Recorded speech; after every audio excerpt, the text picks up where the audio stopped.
Welcome back, fellow deep divers. I'm really excited for today's journey. We're going to be spelunking into the twisted depths of The Housemaid by Freida McFadden. Buckle up. This one gets seriously creepy. Oh, you're not kidding. Just reading the blurbs to this one sent shivers down my spine. And the buzz surrounding this book, you know it's reached that level where everyone seems to have an opinion on it. Right. Like it's the literary equivalent of a viral TikTok challenge. Everyone's jumping on the Housemaid bandwagon. So just to be clear for our listeners, today we're drawing insights from two main sources. Winchester, Intriga Psicologica de Freida McFadden, and just to balance things out, a more straightforward summary of the book's plot.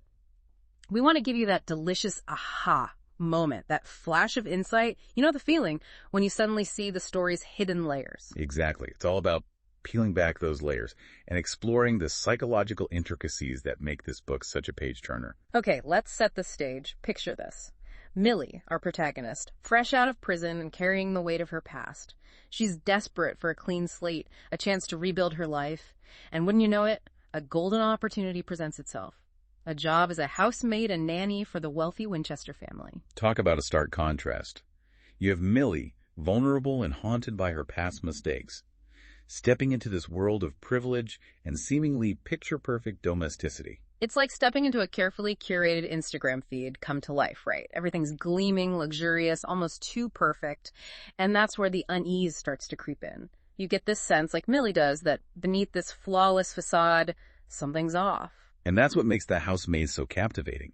It taps into this universal fear of the unknown, the things lurking beneath the surface. Right. And this is where the whole idea of second chances comes into play. Yeah, like how difficult is it to truly escape your past?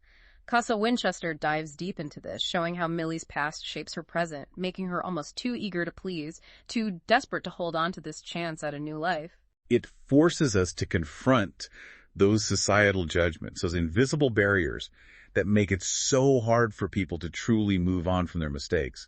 The source even highlights this with a real-world parallel. Oh yeah, that bit about how someone with a criminal record often faces near impossible odds in finding decent employment.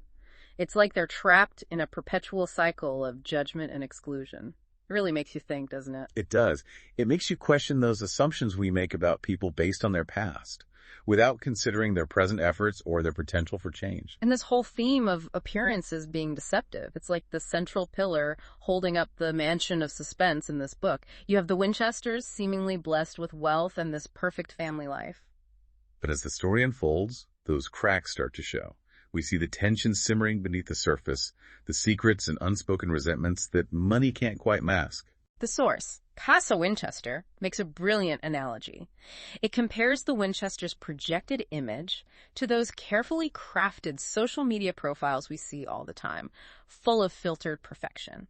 It prompts us to ask, how much of what we see is real, and how much is just a carefully constructed facade? And that's the genius of McFadden's writing.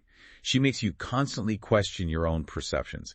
You're never quite sure who to trust or what to believe. It's like walking through a haunted house, except the ghosts are all human, and their motivations are far more complex than simply trying to scare you. Absolutely. And that's where the dynamic between Millie and Nina Winchester gets really interesting. You have Millie already in this vulnerable position, and then you introduce Nina, the lady of the house, who's just, well, let's just say she's a bit of a psychological puzzle. A puzzle with some sharp edges, that's for sure. Nina is constantly testing Millie, pushing her buttons, almost as if she enjoys watching her squirm. This power imbalance, combined with Nina's erratic behavior, creates this constant sense of unease. You're never quite sure what she'll do next or what she's really thinking. And the source even draws parallels to real-life examples of manipulation.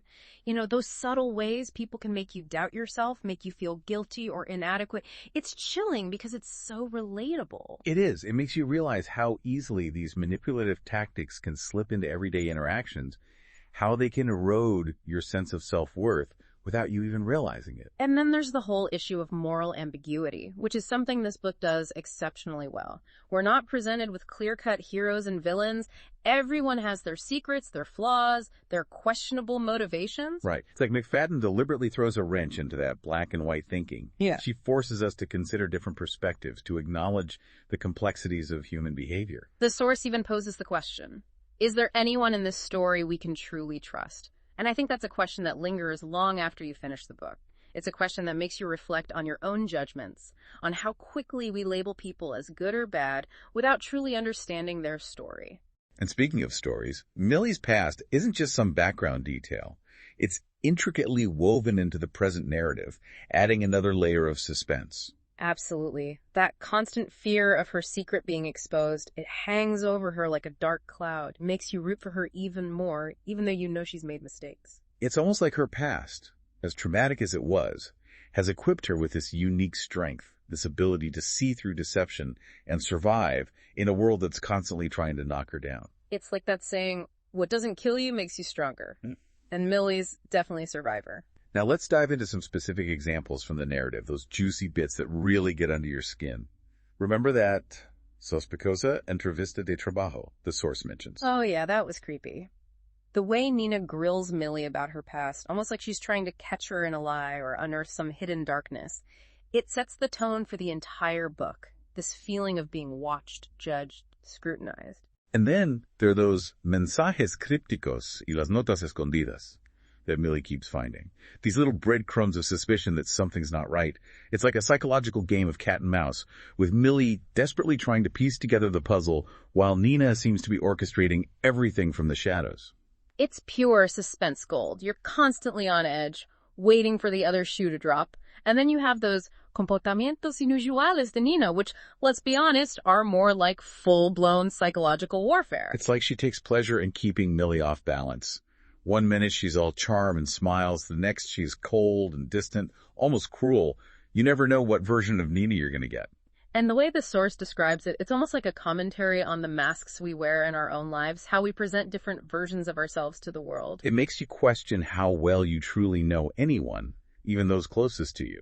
Right, because beneath that carefully crafted persona, who are they really? It's a question that the housemaid keeps asking, and it's one that stays with you long after you turn the final page. So to wrap things up, we've explored the struggle for second chances, the deceptiveness of appearances, the chilling dynamics of manipulation, the complexities of moral ambiguity, and the surprising strength of those who seem vulnerable.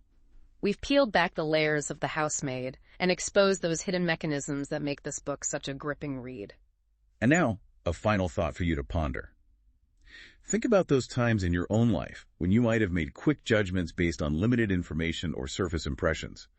What might you have missed by not digging a little deeper, by not considering the full story? It's a challenge to embrace complexity, to question our assumptions, and to see beyond those carefully constructed facades, because as the housemaid so brilliantly illustrates, there's always more than meets the eye. Until next time, keep diving deep, fellow thinkers.